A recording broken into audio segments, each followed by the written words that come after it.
Welcome to the Civic Sounds, a podcast by the American Corner Moi. Enjoy great conversations.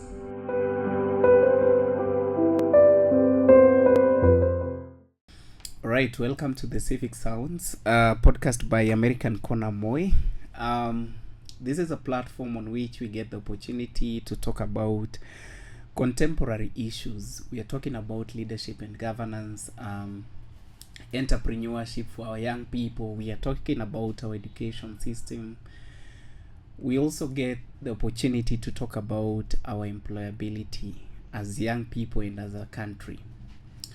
So today I'm joined by a guest, a friend to the party, somebody working with an institution that is aiming to improve the employability of young people, a TVET institution.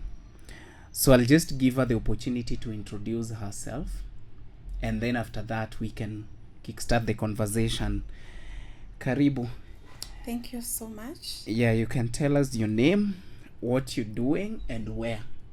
Yeah, my name is Grace Wamboi Kefa. Mm-hmm. I am a trainer at Kabete National Polytechnic. Mm-hmm. And we are doing it around Wayakiwe. That is where Kabete National Polytechnic is located. Yeah. I train agricultural courses. Mm-hmm. And it's a pleasure to be at this place today. Asante, thank you so much, Grace. So briefly tell us your journey to being a trainer or a lecturer. How was it? Mm-hmm. Where did it begin? Mm-hmm. Is this something you've always been passionate about? Well, I studied at University of Eldoret, mm-hmm. where I took a course in horticultural science and management. Mm-hmm. In my mind, that time, I thought I would maybe do business, farming mm-hmm. business. Mm-hmm. I'll have a big flower farm, or rather a vegetable farm. If I'm going to be employed, probably I'll be at the government ministry institutes where they do research on agriculture, mm-hmm. regulations. Yeah. And I was looking forward to actually do a lot of agriculture. I never had teaching in mind, not even at once. I never desired or even longed to teach in life. Something happened in my high school and I didn't desire to teach at all. Mm-hmm. So after I finished my campus. So this thing that happened, is it a bad thing? Not really such a bad thing, but something that made me disregard teaching. We had some TP teachers at high school, mm-hmm. and I don't know how at times our high school students are. They would mishandle the TP teachers. Mm-hmm. There's a way we would know that they are TP teachers. Yeah. So they would be mishandled. Mm-hmm. And I would feel like, if somebody can sneer a teacher, what kind of a profession? Like somebody sneering a teacher and life moves on. And then we would have preps 5 a.m. Our teacher is pregnant. Then she's there to ensure we are not sleeping at 5 a.m. And I would be feeling like this teacher should be with the husband sleeping. Yeah. I mean, she's pregnant. I know. What kind of a profession is this? I wish I can just be in a profession where I go at 8 a.m. Mm-hmm. I leave at 5 yeah. in the evening, or rather I'm free, somehow. So I looked at that teaching profession. According to how I would see my teachers, the way they are being handled, the way they are committing themselves, at times even during the weekend. We would have preps even at 8 to 9 p.m. Yeah. Yet somebody was there at 5 a.m. during preps. I know. I felt like, no, this teaching profession, I don't want. So after my campus, I went in some flower farms for internships. After that, I got the government internship, and then I was posted at KEFIS, Kenya Plant Health Inspectorate Services, and I felt like now this is my dream. Mm-hmm. And I hoped maybe after internship I'm going to be retained. Yeah. Then I wasn't retained. It's a 1-year program, and usually the contract cannot be renewed.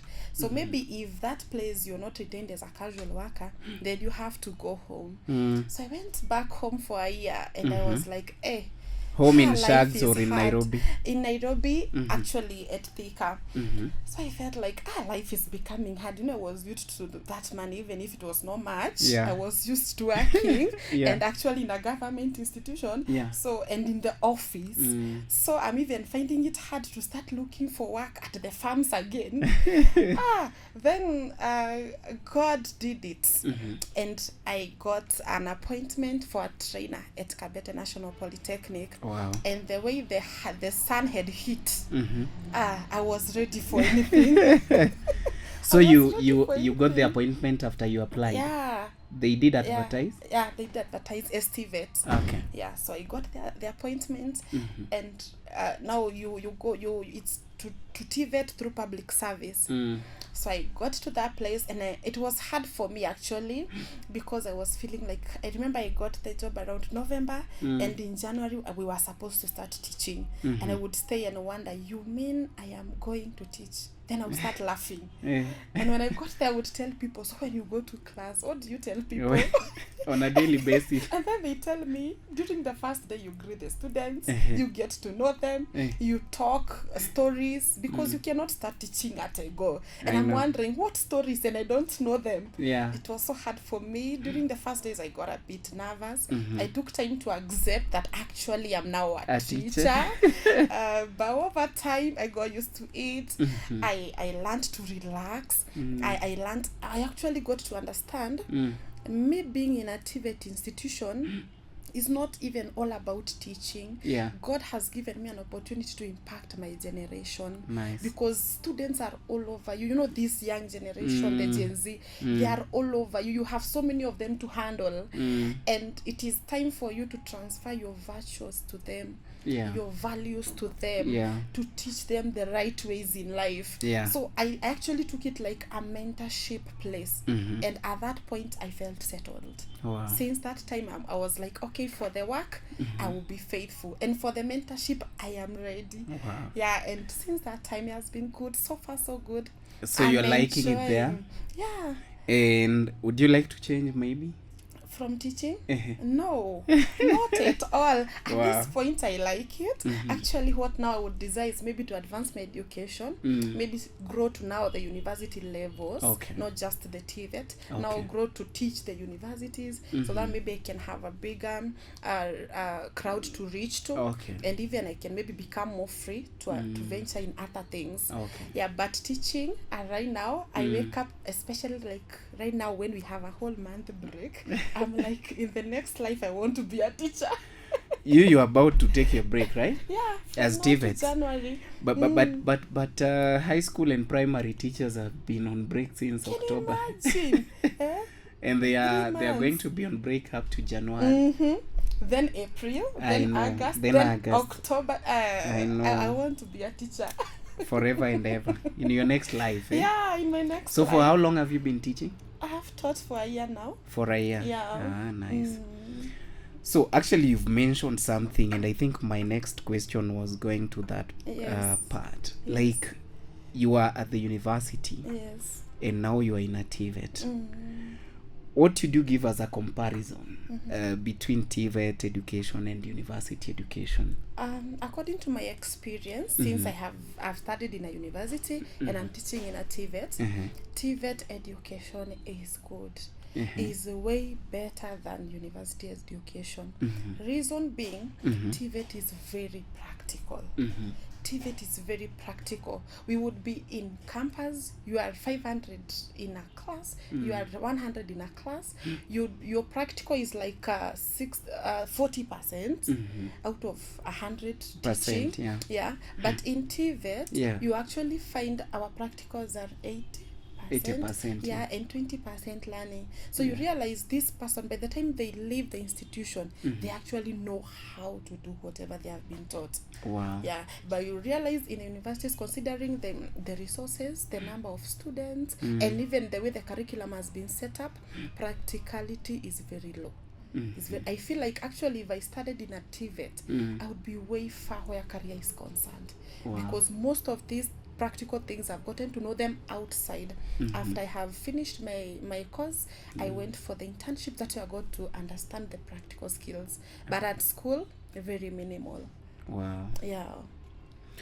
Wow, I like that because you see, currently we have people graduating from university Yes. into TVET. Sure. So somebody is a university student for 4 years, and then after that, Yeah. anatoka anaingia TVET Sure. to go and study the practicality. Yeah.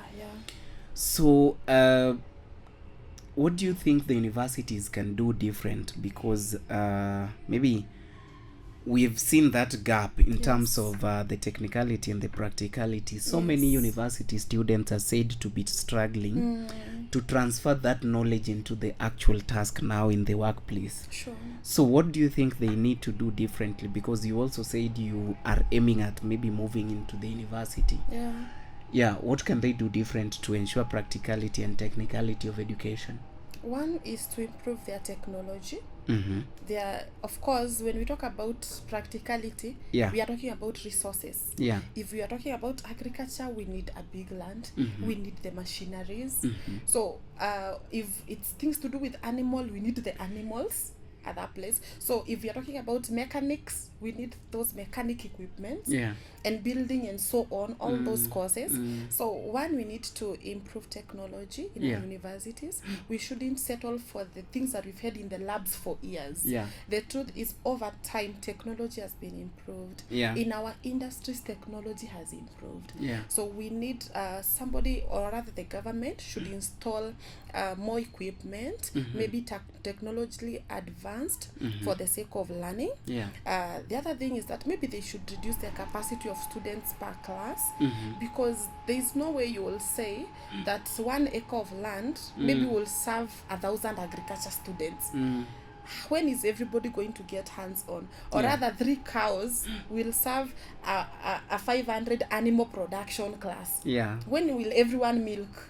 You know, so maybe reduce the capacity of students, or rather increase their rooms and their technology, the equipment. Another thing is that we can involve the industry. The industry can come in to some point, so that they can teach some modules, because somebody who is in the industry is able to tell, this is what we are doing right now.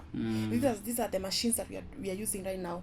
These are the expectations of the practical skills that you are supposed to be having in this field right now. So we should bring also some industry people to the school. They can teach some modules.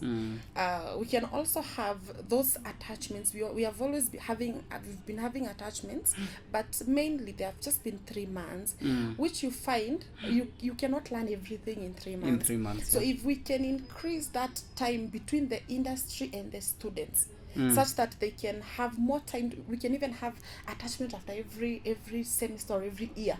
So by the time the student is finishing the 4-year course, they have been to the industry for a long time. So they know what to expect. So I feel like that will really help. And also, when we are working on the curriculum, if we can involve industry people, because the industry people know where we are heading to. So if we don't revise the curriculum with them, we will be assuming, this one is done like this. But when the industry person is there, they'll be telling you, these days we are milking with machines. This is how we are doing it. So in the curriculum involve machinery milking, all that. So if we can also do that, it will really improve our tertiary institutions. Wow. I love that. So universities for a very long time have been taken to be formal learning institutions where only doctors, professors, all these high-end careers are supposed to be produced. And I think that has kept away tuseme the spanner boys, mtu wa kuoperate tingatinga or a mechanic into even thinking of stepping into the university. Sindio? So I think that has also locked out so many potentials. And without knowing, other countries were already overtaking us. Because them, I think the title will come after the job, right?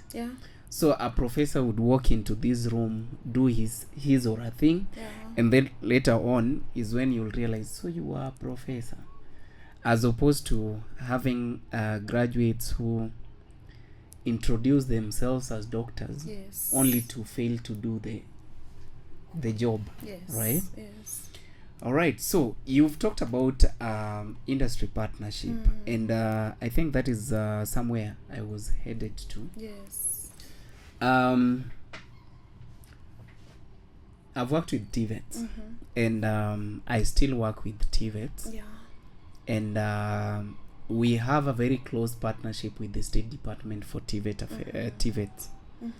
And one thing is that I have to congratulate them because they've made it easy for the private sector to work with TVET. Yeah. They are so welcoming to ideas, and they are always willing to ensure that at least if you have something that can be able to help a TVET student or a TVET institution, they'll buy into it. Yeah. So we are talking about industry. Yes. And I know even industries or even employers just want to absorb people who are already trained, people who are already equipped. Sure. So when you're saying that industries are coming to contribute in the curriculum development, Yes. who is supposed to take care of this? I feel like the government should develop policies such that these institutions don't just wake up with a curriculum. Yeah. There should be policies that allow the industry to contribute in the curriculum development. And not just curriculum development, even curriculum implementation. Yeah. So we develop the curriculum together. Yeah. We implement the curriculum together. Then we assess. We assess together. So if we say this student is supposed to study, let's say, agriculture, maybe a course in agriculture extension. When we are creating the curriculum, we are there with the people on the ground, the industry person. Then during the practicals that these students will be doing at school, the industry person will still come at some point and check whether the practicals are rhyming with what is happening in the industry and with the curriculum that they developed. And then when it comes to assessing, we don't just leave for the school to assess. The industry person also to come and assess. If we said this is how farming should be done, has it actually been done the right way? So we should involve them through maybe policies, engagement, and collaborations. Let there be collaborations. We don't just do our farming or our building as a school. We have people who we are calling from the industry. They are coming. We are collaborating. Maybe we can have even conferences where we are bringing these farmers. You know, right now, a farmer who is at let's say Cheptiret in Eldoret knows more more than maybe a trainer in Kabete National Polytechnic. True. Because this farmer has so much experience. So if we can have a conference, they've even mastered the seasons. They know much. Expect So if we have the experts, we have the curriculum developers, we have the TVET leaders and trainers, and now we still have the industry person on the same table. I am sure we are going to improve. And then we work together. You know, at times we don't even communicate. Actually, you realize some of our students, when they're even looking for attachments, they really strain. Because there's not that collaboration. It's not sure that when you're doing this course, you'll go for attachment there. You might struggle to actually get that attachment. I know. That means the engagement is very low. And even sad enough, some of them find the attachment, but they don't get the opportunity to employ their skills. I've had or I've actually witnessed a very sad case. Where somebody is working as an attachee, and I mean there is underemployment. So yeye kitu anafanyiwa ikifika around 3 anatumwa na gari ya the boss, anaendea watoto shule, anawaleta mpaka kwa ofisi. Wakifunga, mzazi anatoka na wao. The other scenario is where your boss in the office is sending you to go panga line ya Super Metro for him or her, so that when he or she is done, she just comes, gets into the line and then go home. So I know there has been that underemployment. Yeah, and some also even charge. Yeah. These are students. If that student comes, let's say they live in Nairobi, Yeah. they come for attachment in Nakuru, that student needs to get a house, Yeah. needs to package the house, eat and drink and survive, and maybe pay fare. Yeah. And then you're also charging the same student to study. I know. It becomes very difficult. So you find our students mainly are landing in maybe places that don't even have too much exposure. Yeah, this student maybe is doing general agriculture and then lands in a place that there are only flowers. Yeah.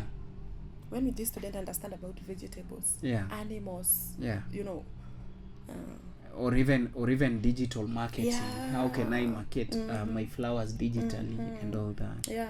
Okay. Yeah. I get that. So I feel like if there are more engagements, collaborations, policies, and even I thank God for the government, because like for this 1 year internship, they are the ones who send people to the government bodies. I feel like maybe without that, those people have benefited from that wouldn't have gotten it. Because you see a whole 1 year and you're being paid. Yeah. That's enough for you to How work much in do they a pay whole by there? 25,000. Okay. Yeah, so minus you find, allowances. Yeah, no. When they minus 23, 22. I mean, okay, there are no allowances. Oh, there are no so allowances. when they minus the NHIF, NSF, and whatever, it remains 22, 23. Okay. Yeah, so you find these students can actually learn a lot. A whole 1 year, even if it is Caro, Kefis, they are able to learn. So even this is an network. initiative of which It's an initiative of the government through public service. Okay. Yeah, Public it happens actually every year. Yeah. And I am a beneficiary of the same. Yeah. Nice. So what do you think? Because again, there is this issue that currently people are pushing for. It's called on-job learning. Yes. So on-job learning is a scenario where you're able to learn while working. Yes. Don't you think institutions, especially TVETs, can adopt this so that, let's say we have projects that the school is doing, the schools are even allowed to even bid for tenders. For example, let's say you have construction. Yes. So the school is allowed to bid for a tender in construction. Yes. Then they can use their students to do these jobs. Yes. Like the prisons does it, NYS and all that. I don't know if they do it as a tender or they just do it. But they work on government initiatives or projects. Yeah. So unapata NYS wametuma vijana wao. They're just working there. You see, at the end of the day, this person is going to be able to earn. Yes. And is also able to learn on the project. Yes. Is that something that can be explored maybe? Yeah, it can be explored. So far I have actually seen it working in our school where you find if a wall needs to be built, we have students in building, in construction, so they can build the wall, then maybe whatever was to be paid to the workers can maybe be given to them. So, but now the question is, how many institutions can actually offer competence? Because what you're doing is business in a way, and you're not wasting resources. So you need to be sure that these people you're bringing understand the job, or rather they will not be too much to control and understand the job. So I don't know how many institutions have the capacity for that, but I feel like it is very possible and it will be very helpful. In our institution, we have income generating activities. That is why every department should generate income. If it's agriculture, you grow vegetables and sell. You have pigs, you sell. Saga? Yes, and you Mkona sell. saga? Yes, we have them. And You sell. So when you sell, that money goes to the income generating activities of the institution. To sustain the school. If we have carpentry, they can make some tables, some chairs for the dining room, then they sell to the school. That is money, or even outside. So in every department actually, because what you're doing is something that should bring people money. So start bringing the money. If it's food science, they sell yogurt to us. They sell queen cakes to us. So maybe it has been happening internally in some institutions, institutions, because even when we go for innovations, trade fairs, you'll find them selling their brand, their brand of yogurt, mala, whatever they have made, honey. So if it can now be made a bit wider and even get now outside to the industry, it will be very beneficial. Okay. It will employ. Actually, for these shows we go, innovations, there are very many people who go with a lot of money. Yeah. Because you say, we make this here, it is. We are selling it at 100 bob. And they sell and sell and sell. Yeah, I remember even when we were doing the African Employability Summit 2025, I was able to personally buy from some institutions. Like I bought a yogurt from Nyeri National Polytechnic. Yeah, that is it. What else did I buy? Were you guys selling anything? Did I see? Akabete? No, we were not selling anything. You were not. We were just talking about the school. Marketing the school. Yeah, but I remember buying from Nyeri. Yes. I also bought something from Kasarani. Yeah. You see, and I think that's a good thing. That's a good thing, so that at least when these people graduate, they're able to graduate with the money, and they're also able to. And I think that can even make education be more affordable. Sure. Because if I go with my skill, then I'm definitely so sure that even if I don't have the school fee to sustain me, I'll be able to work, and the school is able to sustain me. Wow, I like the transformation TVETs are doing. So talking about the same, you know, not everybody wants to be employed at after school. Some wants to start their own. What are the TVET institutions doing to ensure that at least these or those who are also willing to start their own are also supported and guided into starting something?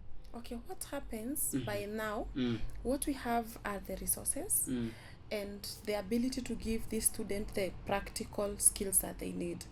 For example, if a student leaves our school knowing how to manufacture yogurt, we don't expect that student to sleep hungry. And you know, there are even very easy manual ways of doing it apart from the machines.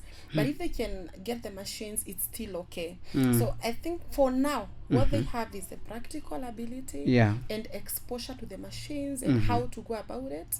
But maybe with time, we should come up with ways of supporting them that maybe capital will not be an issue when the student has finished their school time.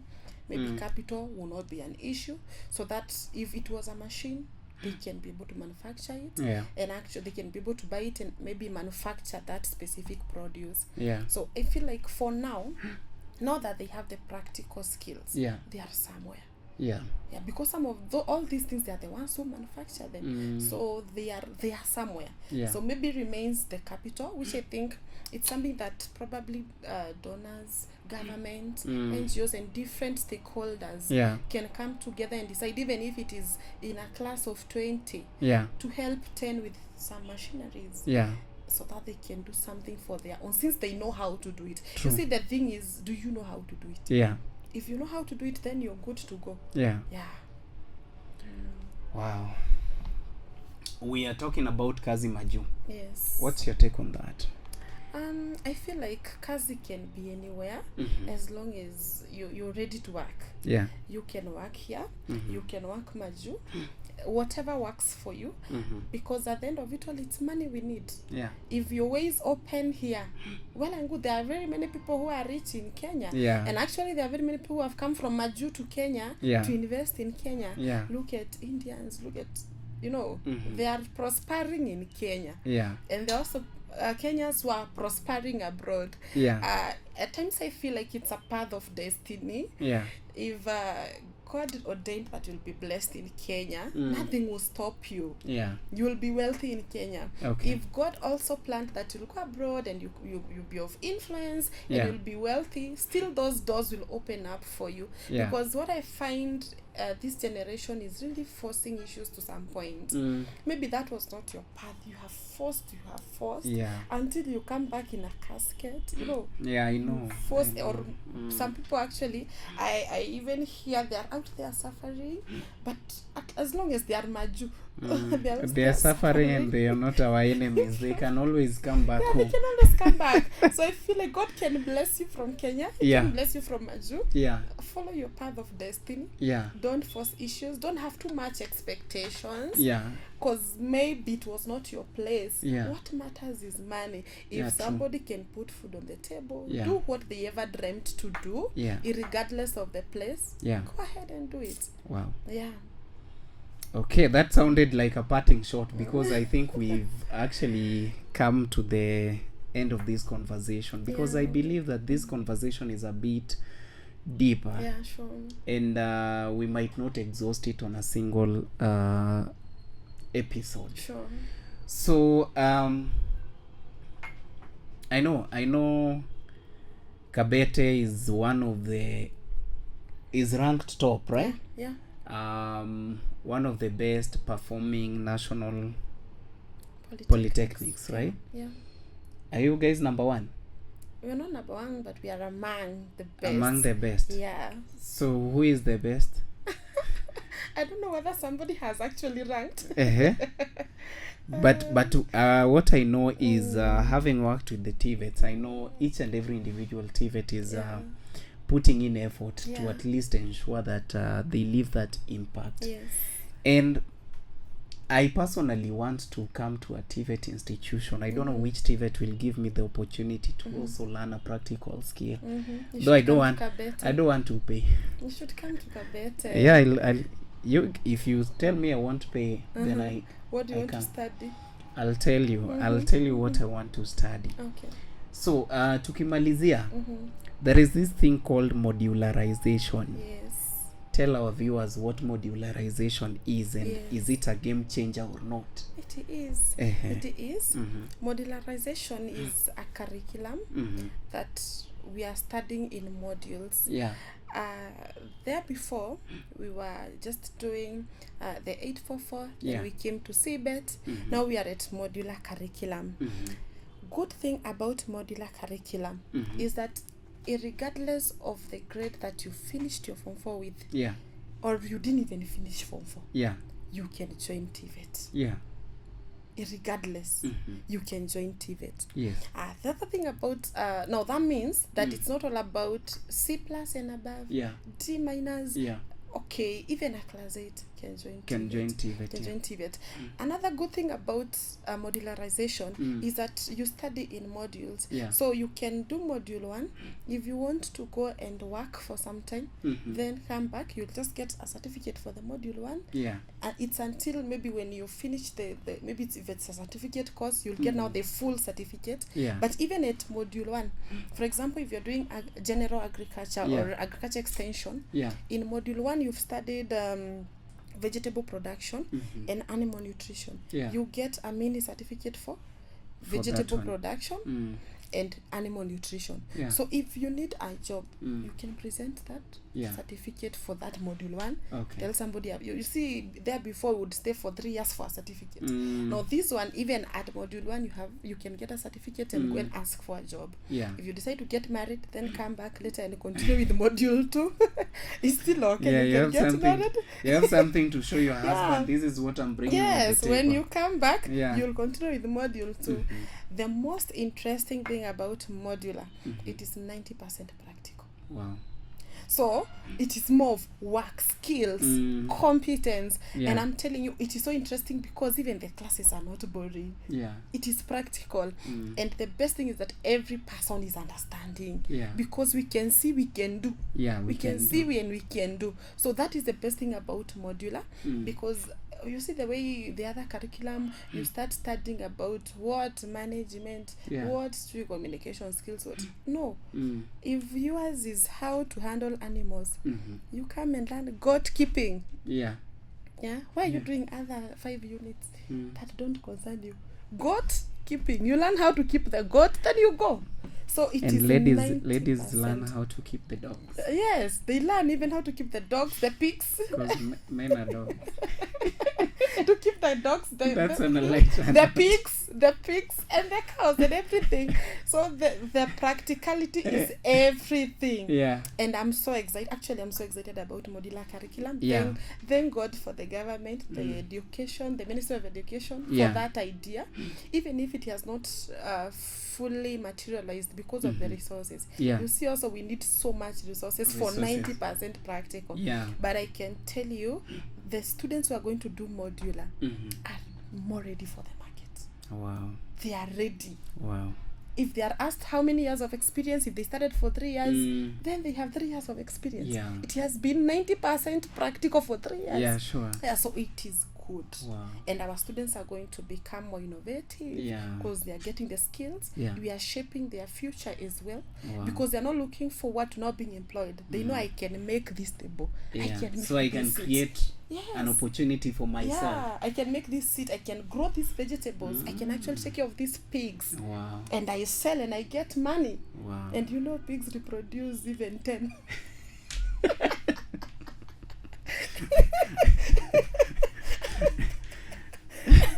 So you guys have pigs in school? Yeah, we have pigs. Yeah. We have pigs there when you come there. So you sell pigs or pork? We sell pork. You sell pork? Yeah, for now we want to build Do you the do volume choma? of the Do you guys do choma? No, we sell it fresh.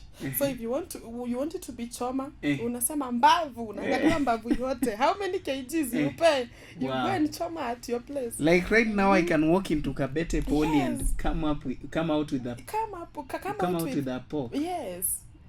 Yeah. Yes. Jesus Christ. And you give us money. I am coming for Saga in the pork, actually. Thank you. Wow. You're welcome. So it's very practical on the ground and we like it. Wow, I'm loving it. I'm loving it. I think I'm going back to TVET. Yeah, you should. I am going back to TVET. And of course, you know I work with TVET. Yes. A lot. So each and every TVET should give me a course. Yes. I want to see how to benefit from that, how From to take the advantage. How to take advantage of that. Yeah, you've also So benefited if the Kabete teaches me how to rear chicks, yes. at least that will improve You my don't want pigs. relationship. You don't want pigs, you don't want goats, you don't want cows, rabbits. We actually have even rabbits. Wow. Yeah. Sure. Yeah, we have even rabbits. Wow. It's interesting there. When we talk about castration, it is done physically. Castration.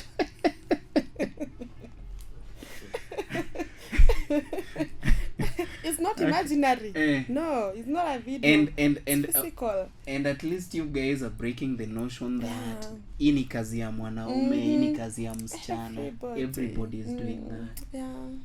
Wow, I think this is lovable. This is lovable.